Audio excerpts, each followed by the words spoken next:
focus on the White House. The Supreme Court hands down 2 rulings regarding President Donald Trump's financial records. Ready to return? Debate intensifies on what to do with schools in the fall. Fight for the unborn. An update on whether funding for the pro-life Hyde Amendment is included in congressional budgets for 2021. And successful surgery. We hear from a doctor at the Vatican's Children's Hospital on a rare procedure that took more than a year of preparation. On EWTN News Nightly for Thursday, July 9th, 2020.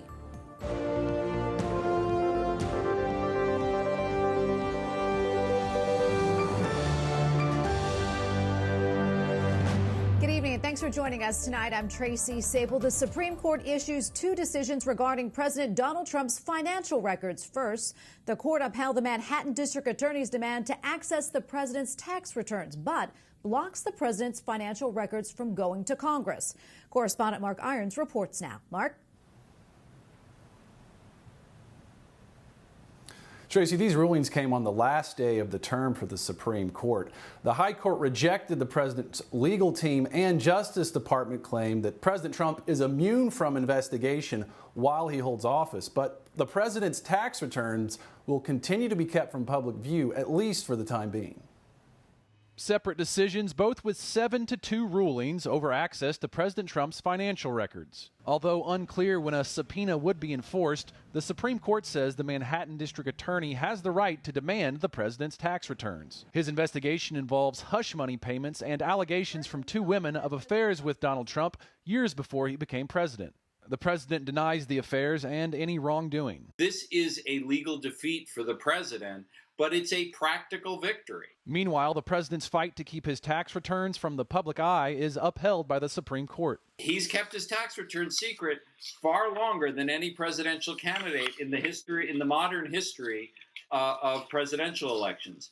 That record will be intact in 2020. The case involving House Democrats' demands to access the president's financial records will be sent back to lower courts, with no timetable for when it could be resolved. Chief Justice John Roberts wrote in the majority opinion, congressional subpoenas for information from the president, however, implicate special concerns regarding the separation of powers. The courts below did not take adequate account of those concerns. On both rulings from the High Court today, President Trump appointees Justices Neil Gorsuch and Brett Kavanaugh sided with the majority. In a dissenting opinion, Justice Samuel Alito warns future presidents could suffer without real protection against the subpoena power of the nation's local prosecutors, writing, what the court holds today will also affect all future presidents, which is to say, it will affect the presidency, and that is a matter of great and lasting importance to the nation. The Supreme Court also ruled on a 3rd separate case today, deciding that a large portion of eastern Oklahoma remains an American Indian reservation. Now, that means that prosecutors from Oklahoma will not have the authority to pursue criminal cases against American Indian defendants in certain parts of that state. Tracy? Correspondent Mark Irons reporting for us tonight. Thanks so much, Mark. The White House was quick to react to today's Supreme Court rulings. Both sides say they have reason to claim victory, but President Trump still calls it a political witch hunt. White House correspondent Owen Jensen reports. Owen? Tracy, here at the White House, President Trump also called today's ruling basically like starting all over again. He said he's satisfied, and yet he's also not satisfied. Meanwhile, his press secretary went right after Democrats. In an early afternoon news conference, Press Secretary Kayleigh McEnany summed up the White House's reaction to the High Court's judgment. Leave it to House Democrats who did a partisan impeachment, a political witch hunt against this president, and this was yet another part, only to be rebuked by the Supreme Court. Earlier, the president tweeted, "This is all a political prosecution, not fair to this presidency or administration." The president's legal team added, "We are pleased that in the decisions issued today, the Supreme Court has temporarily blocked both Congress and New York prosecutors from obtaining the president's financial records." The Manhattan prosecutor still claimed victory, writing, "This is a tremendous victory for our nation's system of justice and its founding principle that no one, not even a president, is above the law." Meanwhile, the resurgent virus. More than 1.3 million Americans applied for unemployment benefits last week. 6 states reversing reopening: Arizona, California, Colorado, Florida, Michigan, and Texas. Prayer. I believe that in the power of prayer. Finally, you may have seen him in the movies. Eduardo Verástegui, actor and pro-life activist at the White House today for the Hispanic Prosperity Initiative executive order. His dream, improving lives. Education, opportunities, jobs, better access, so we can all grow together. And the success of the Hispanic community is the success of the United States. Also, the actor is a big believer in faith, family, and values and jobs. And he also says President Trump is the best pro-life president ever in the history of this nation. As for that executive order, it focuses on school choice, new career pathways, and also encourages public-private partnerships. Tracy? White House correspondent Owen Jensen reporting for us tonight. Thanks so much, Owen. Well, today, the Trump administration sanctioned 3 senior officials of the Chinese Communist Party for alleged human rights abuses targeting ethnic and religious minorities. In a written statement, Secretary of State Mike Pompeo says, in part, the United States will not stand idly by as the CCP carries out human rights abuses targeting Uyghurs, ethnic Kazakhs, and members of other minority groups in Xinjiang, to include forced labor, arbitrary mass detention, and forced population control at attempts to erase their culture and Muslim faith. Joining me now on Skype to talk more about today's developments is Gordon Chang, author of The Coming Collapse of China. Gordon, always good to see you. Welcome back. Thank you, Tracy. So, Gordon, what do these sanctions mean for these 3 Chinese officials and their families? Yeah, there are 2 types of sanctions. One is from the State Department, and those individuals who are named will not be allowed to enter the U.S. The more important sanctions come from the Treasury Department. These are under the Global Magnitsky Act, and this means that their assets in the U.S. will be blocked and that U.S. people will not be able to deal with them. And what's important is that we've sanctioned a member of the Politburo. That's the highest sanction ever. Now, I think we should sanction people in the Politburo Standing Committee, which is at the top of the Chinese political system, but we're getting there, and this is a really good thing. Secretary of State Mike Pompeo also announced that he was placing additional visa restrictions on other Chinese Communist Party officials believed to be responsible for or complicit in unjust detention or abuse of Uyghurs, ethnic Kazakhs, and members of other minority groups in Xinjiang. What impact do you think these sanctions and restrictions will have, and do you have any idea how Beijing may respond? Well, Beijing will be certainly upset. The most important thing for them is the symbolism of this, because, in an insecure communist regime, they're worried about symbolism. Also, I think that it says to them that the Trump administration is going after them hard because no previous administration has done something like this. But we got to remember what we're talking about. This is forced birth control, forced sterilization, forced abortions, and this actually constitutes genocide in this particular case. Also, the mass detention of Uyghurs and others, at least 1.3 million people, maybe as many as 3 million, that's a crime against humanity. So we're dealing with atrocities here. Secretary Pompeo is calling on other nations who share the United States' concerns to condemn China's behavior. Do you think that will happen, Gordon? Do you think other countries will actually step up to the plate, so to speak? I think some other countries will follow the lead of the United States on this. Other countries are not moving as fast as the Trump administration is, but China is actually forcing people around the world to recognize how horrible it is. So eventually the world will get there. But until then, it's President Trump's leadership that is the most important thing, because eventually, as I said, I think people will decide that they've got to do the same thing as the U.S. Gordon, before I let you go, any final thoughts? Well, I think the most important thing is that we're seeing the United States, for the first time, really recognize the fundamental challenge from China. And so we're seeing this decoupling, imposing of costs. People, of course, don't want to do this, but China is not leaving the United States any choice in this matter. Well, Gordon, thank you so much. Always appreciate your analysis. Gordon Chang, author of The Coming Collapse of China. Thanks again, Gordon. Thanks, Tracy. Well, House lawmakers are working on next year's federal spending bill, and Democrats in charge of the chamber are taking aim at elements of President Trump's pro-life agenda. Capitol Hill correspondent Eric Rosales reports. Passed into law in 1976, the Hyde Amendment was named after its chief sponsor, Republican Congressman Henry Hyde of Illinois. It prohibits the use of federal funds to pay for elective abortions through Medicaid. House Democrats say the Hyde Amendment's days are numbered. Although the bill includes the Hyde Amendment this year, let me be clear, we will fight to remove the Hyde Amendment. Democrats see the pro-life protection as a social justice restriction. The Hyde Amendment is a discriminatory policy. This is a long-standing issue of racial injustice, including Catholic House Speaker Nancy Pelosi. For 40 years, since I was not even in Congress, have been dismayed by the injustice of the Hyde Amendment. I myself would like to see it gone.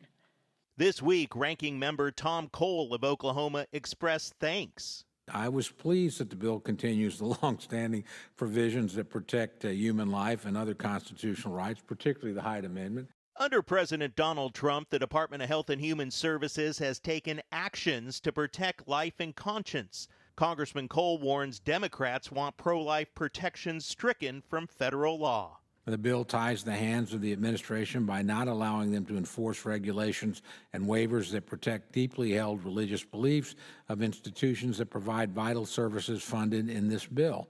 A message GOP leader Kevin McCarthy underscored to me. It's concerning to me what I'm hearing out of the Democratic Party. The fundamental change they want to make to this nation. That is not the direction that I think the country wants to see. 4 years ago, the 2016 Democratic Presidential Convention marked the first time that the party included a call to repeal the Hyde Amendment in its party platform.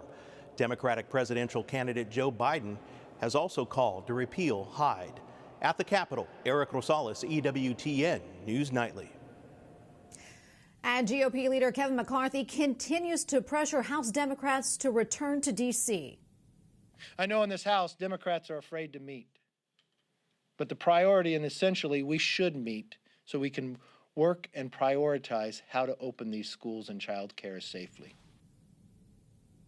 Leader McCarthy says while some parts of the country are COVID-19 hotspots, lawmakers should hear from pediatricians and others about reopening schools that can safely reopen. House Speaker Nancy Pelosi says the coronavirus must be killed off to mitigate risks to students in the classroom.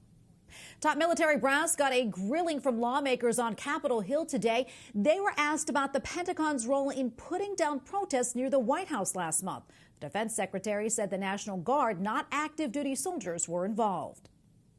I also want to make clear the following: that the Guard did not advance on the crowd, that the Guard did not shoot rubber bullets, that the Guard did not employ chemical agents of any type.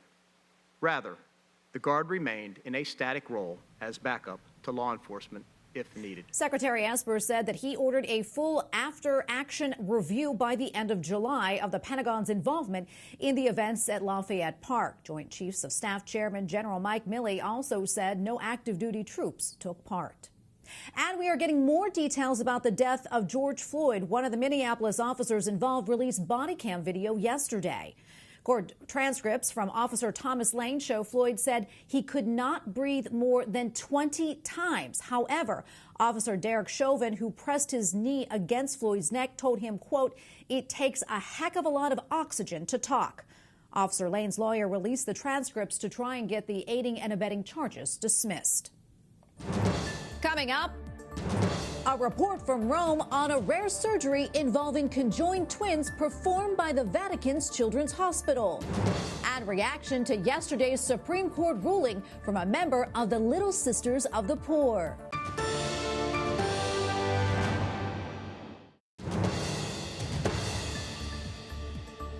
The World Health Organization is appointing 2 women to lead a new panel looking into the response to the coronavirus pandemic. One of them is the former president of Liberia and Nobel Peace Prize winner Ellen Johnson Sirleaf. The head of the WHO named her the new panel for pandemic preparedness and response. Along with the former Prime Minister of New Zealand, Helen Clark, the head of the WHO says the panel will give a, quote, honest assessment of the global response to the coronavirus pandemic. President Donald Trump's special representative for North Korea is holding talks in Japan. Stephen Biegun was greeted by Japan's Deputy foreign minister with an elbow touch in Tokyo this morning. They also stood 6 feet apart for the photo. They're holding talks on the denuclearization of North Korea and other global issues. The Vatican's Children's Hospital is being credited with performing a medical miracle. Doctors there have successfully separated twins who were born with conjoined skulls. It is a rare condition affecting only about 1 in every 2 million births. The girls were born 2 years ago in Central Africa. The doctors spent more than a year planning the procedure, and last month it was successfully completed. The girls are recovering well. Their mother says she hopes they grow up to be medical professionals so they can help other children. Joining us now from Rome is Dr. Carlo Marras, Chief of Pediatric Neurosurgery at Bambino Gesù Children's Hospital. Doctor, thank you so much for being with us today. Thank you. I know that you led the surgical team. How did you connect with the twins and their family? The case is was quite tricky because it's very rare, and there was a very complicated fusion between the two venous systems. And so far we had to plan an appropriate and very specific plan to get the results. They are 2 girls coming from Central Africa, and they are at the moment 2 years old. And you had mentioned that this is a rare type of surgery. What are maybe some of the complications that go along with it? And can you also kind of walk us through the preparation, which I know took many months? Yeah, the complications are often severe. Strokes, most of them. So the disability and mortality rate is absolutely high. In the literature are reported 4 cases, and the outcome was not very good. So the planification was absolutely important to get the good results. We were inspired by the James Goodrich experience, that was the most expert in that field. And we met him in New Delhi, and we discussed the case in the first conference of Conjoined twins that was held on February 2019. And he gave us very good suggestion to get the results. So this meeting, thinking about this very rare condition, the communication between many experts on that was the key role of the success. Mostly the possibility to have the technology that gave us the possibility to rebuild in the 3D model and the virtual model, hello to get by neural navigation system, by the build-up of a huge group that was focused on this craniopagus case was the key of success. We did several surgeries, 3 brain surgeries and several surgeries for the skin expansion. So the way was quite long, but the result in the end was absolutely good. And how are the twins doing right now, and what is next for them? So they are happy. The mother is happy with her and them. So that is a good point. The post-op result was absolutely good. The MR showed a very healthy condition of both brains. And now they are recovering from the scar because the kids had plastic surgery. So we are following them in this path, and they are very close to start to go ahead with the neurorehabilitation. That is quite important because considering the 2 skulls fused together, the moment in which they are independent is very different. So we need support for appropriate control of the neck and of the head. So in conclusion, the result is good, and we have the next step of neurorehabilitation. That was started last year because this condition gave a very limitation in the movement and in the neurodevelopmental path of these kids. And that was a good point that we push to get the better results. So we get before surgery a condition of the kids that was very similar to the kids of the same age. Well, Doctor, thank you so much for talking with us about this incredible surgery. Thank you again. You're very welcome. Dr. Carlo Marras, Chief of Pediatric Neurosurgery at Bambino Gesù Children's Hospital. Thank you again. Thank you very much.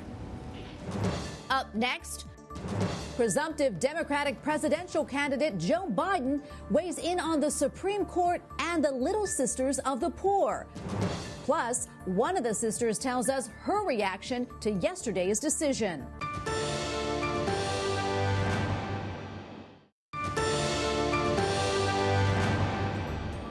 Joe Biden, the presumptive Democratic candidate for president, says that he is disappointed by yesterday's Supreme Court ruling in favor of the Little Sisters of the Poor.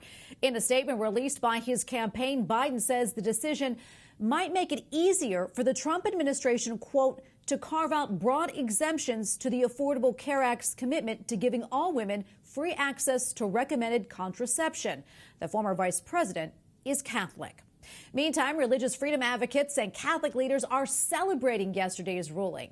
The win affording the Little Sisters the protection to freely serve the elderly poor without violating their conscience follows 2 previous trips to the Supreme Court and nearly a decade of litigation against the Obama-era contraception mandate. Joining me now on Skype to talk more about the ruling is Sister Constance Veet, Communications Director for the Little Sisters of the Poor. Sister Constance, welcome. Great to see you. Thanks for coming on.